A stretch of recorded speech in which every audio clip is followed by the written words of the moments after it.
What happens when six-shooters meet slapstick?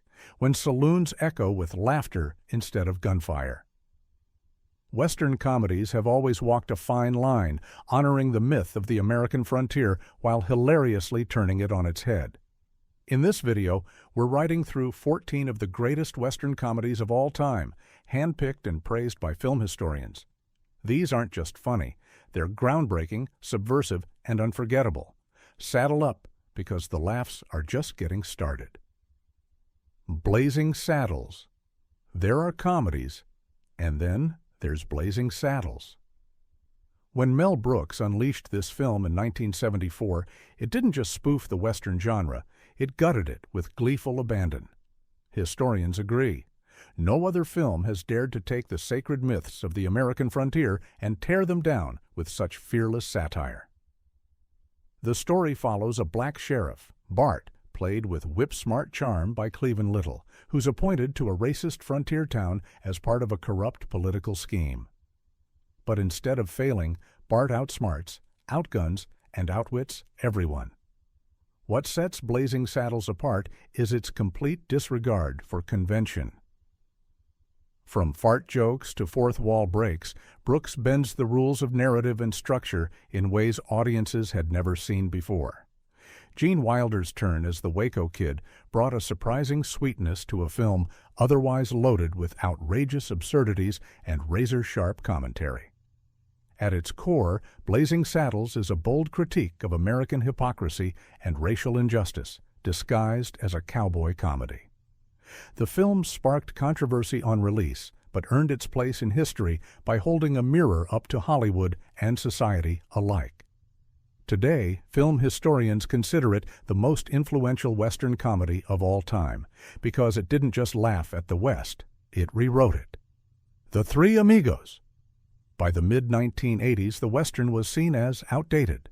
But along came The Three Amigos, a wildly irreverent comedy that reminded audiences just how fun the genre could be when turned upside down. Directed by John Landis and starring a comedy trifecta, Steve Martin, Chevy Chase, and Martin Short, the film follows three silent movie stars who are mistaken for real-life gunslingers by a desperate Mexican village. Film historians often describe The Three Amigos as a meta-Western. It doesn't just spoof Western tropes, it mocks the very idea of American heroism exported through cinema.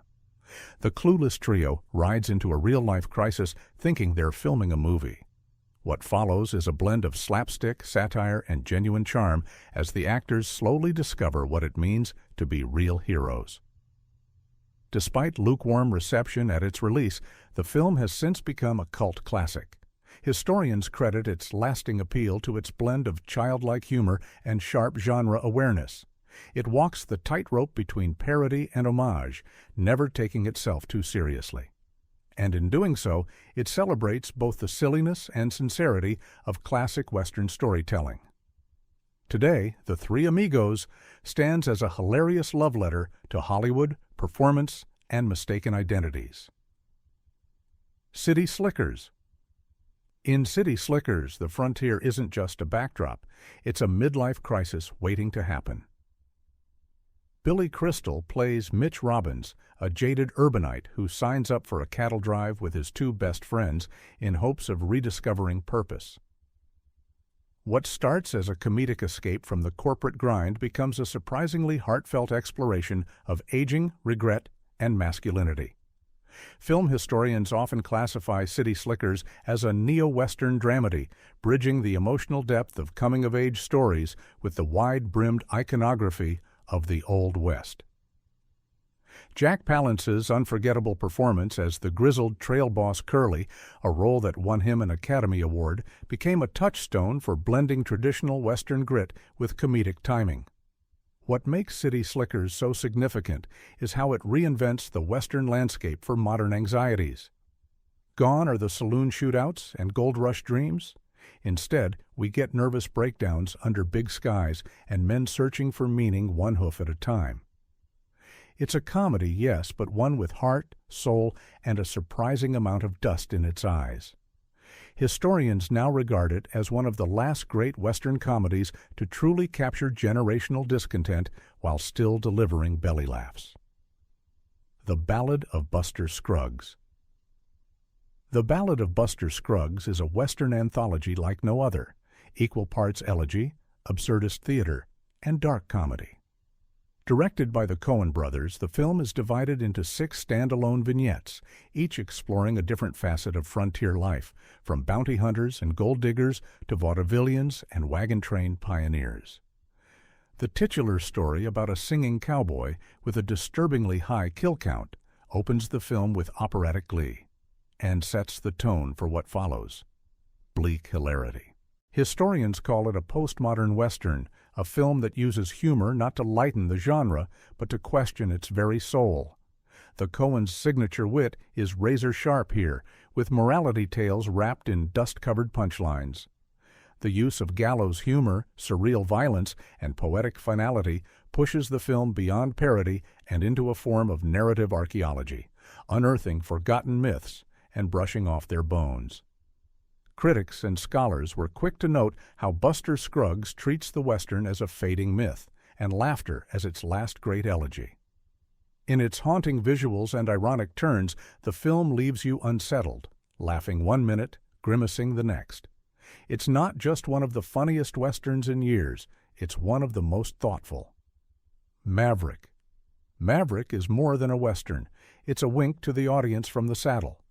Based on the 1950s television series, this Richard Donner-directed gem stars Mel Gibson as Brett Maverick, a charming conman trying to hustle his way into a high-stakes poker tournament. Along the way, he's joined by a rival grifter and a lawman with more secrets than bullets. Historians view Maverick as one of the most successful attempts to modernize the Western for a 1990s audience without abandoning its roots. The film is layered with inside jokes, cameos, and self-aware jabs at Western cliches. It's a comedy, a caper, and a genuine homage all in one. The real magic lies in its tone, light-hearted, clever, and paced like a con game. Critics often point to its witty dialogue and the irresistible chemistry between Gibson and Foster as central to its success. While not as subversive as Blazing Saddles, Maverick plays with genre conventions in ways that are both respectful and refreshingly fun. For film historians, it represents the genre's last hurrah before the Western all but disappeared from mainstream multiplexes. Rango. At first glance, Rango looks like a children's animated film, but scratch beneath the surface and you'll find one of the most clever and visually arresting Western comedies in years. Directed by Gore Verbinski and voiced by Johnny Depp, the film follows a pampered pet chameleon who, through a series of absurd circumstances, becomes the sheriff of a desert town in crisis. It's both a fish-out-of-water tale and a loving, laugh-filled deconstruction of the Western mythos. Historians often cite Rango as a turning point for animated storytelling. Its visual style mimics the dust, grit, and heat of classic Westerns. But more than that, it parodies everything from High Noon to Chinatown while weaving in environmental themes and existential crises. Rango isn't just trying to survive, he's trying to figure out who he is. For critics and scholars, what makes Rango remarkable is how it channels the genre's grandeur while lampooning it. The film walks the tightrope between spoof and sincerity with remarkable confidence. It even won the Academy Award for Best Animated Feature, a rarity for a Western in any form. For modern viewers and film historians alike, Rango proved the Western could still ride again, even on the back of a lizard. Back to the Future Part 3. When a time-traveling teenager ends up in the Old West, you know you're in for something unusual.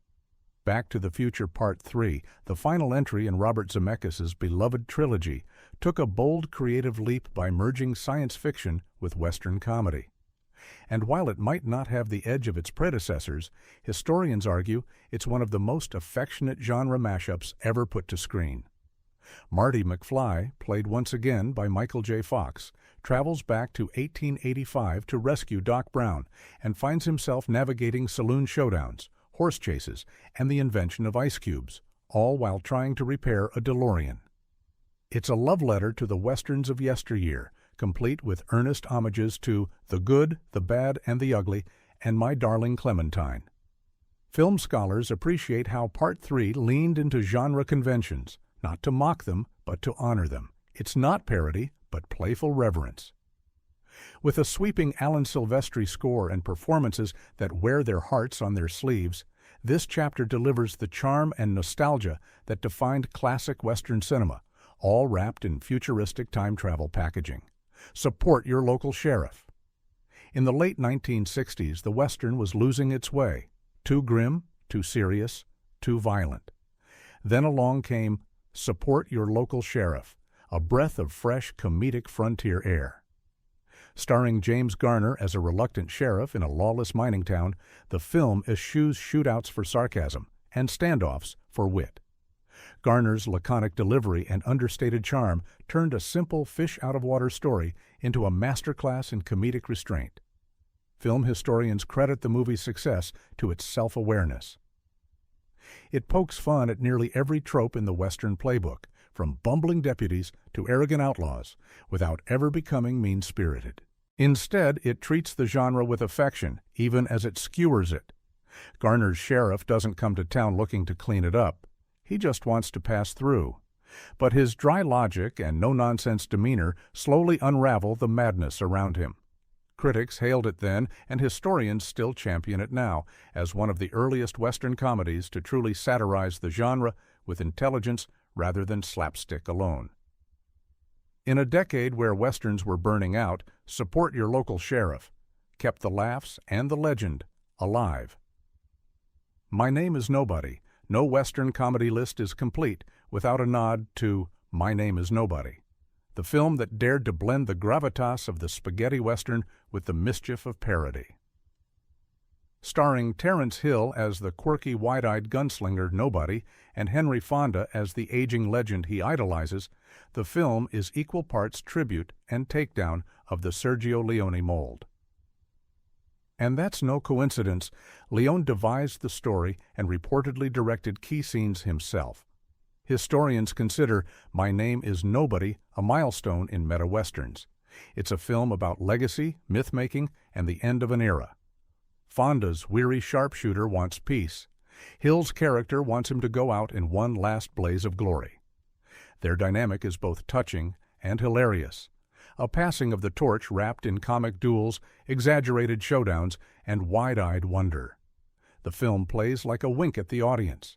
It embraces the visual splendor and dramatic tension of Leone's earlier films while undercutting them with slapstick and absurdity.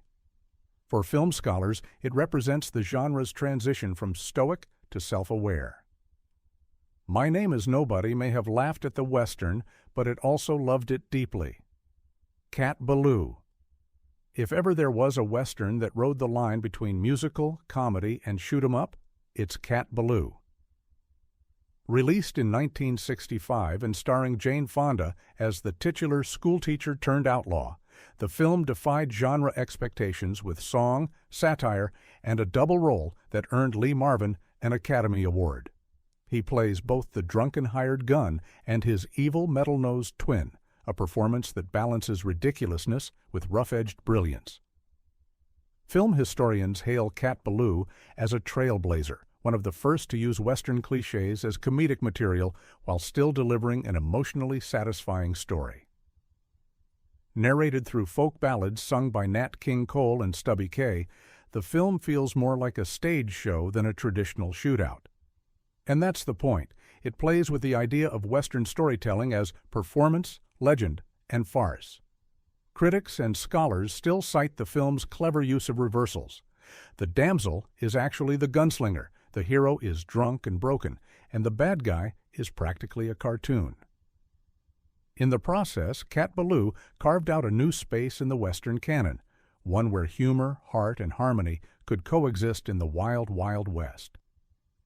The Hallelujah Trail. Big, bold, and brimming with absurdity, the Hallelujah Trail is a satire on the scale of a Western epic. Directed by John Sturges, best known for The Magnificent Seven, this film trades gunfights for farce, chronicling a chaotic cavalry mission to escort a massive whiskey shipment across the frontier. It's a story that involves prohibitionist women, Irish teamsters, miners, Native Americans, and a snowstorm, all fighting over liquor. Film historians often point to the Hallelujah Trail as an ambitious experiment, a sprawling 165-minute comedy dressed in the sweeping grandeur of 1960s westerns.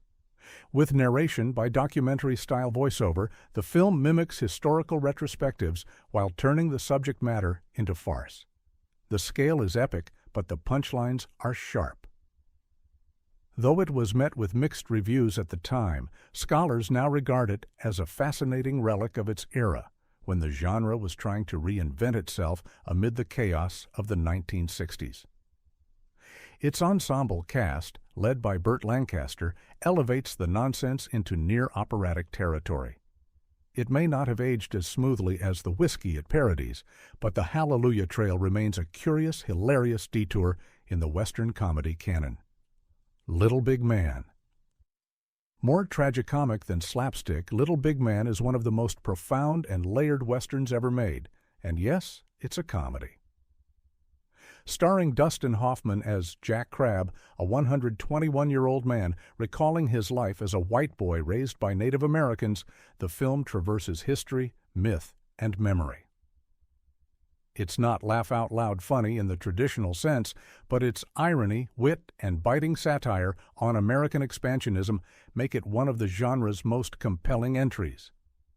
Historians often classify Little Big Man as a revisionist Western that uses humor as a scalpel rather than a sledgehammer.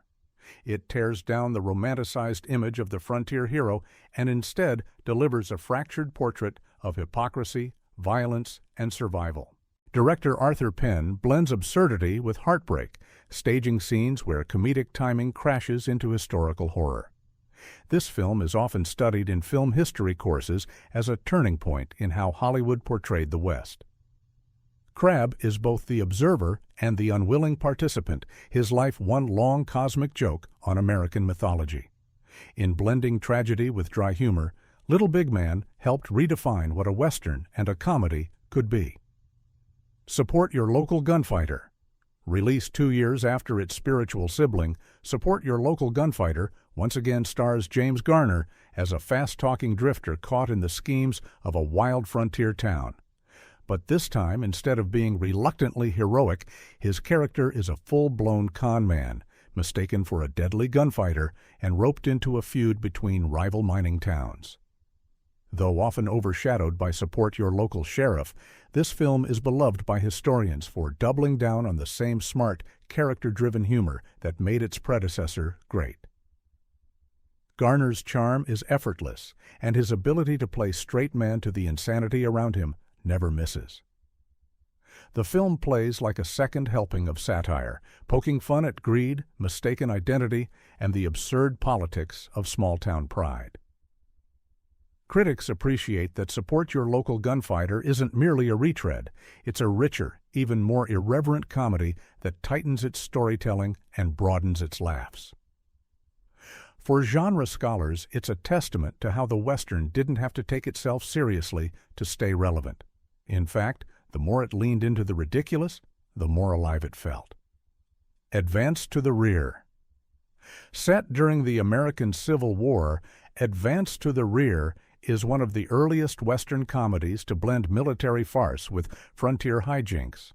Starring Glenn Ford and Stella Stevens, the film follows a group of misfit Union soldiers sent westward as punishment, only to find themselves facing off against Confederate raiders, spies, and their own incompetence. While not as well known as other entries on this list, historians regard Advance to the Rear as an essential precursor to later genre parodies. It borrows heavily from the screwball tradition of the 1930s, inserting slapstick into a typically solemn backdrop. With its playful tone, zippy one-liners, and cartoonish characters, the film plays more like a wartime McClintock than a standard cavalry saga. Its comedic timing and gender-bending disguise gags made it feel ahead of its time. though modest in ambition, advanced to the rear, laid groundwork for the kinds of self-aware, irreverent westerns that would flourish in the decades to come. For those charting the history of Western comedy, this is where the first real laughs began. From Blazing Saddles to Singing Cowboys, these films proved the West could be wild and witty. They've entertained, inspired, and reshaped an entire genre. If we missed your favorite Western comedy, drop it in the comments. And don't forget to like, share, and subscribe for more legendary movie roundups.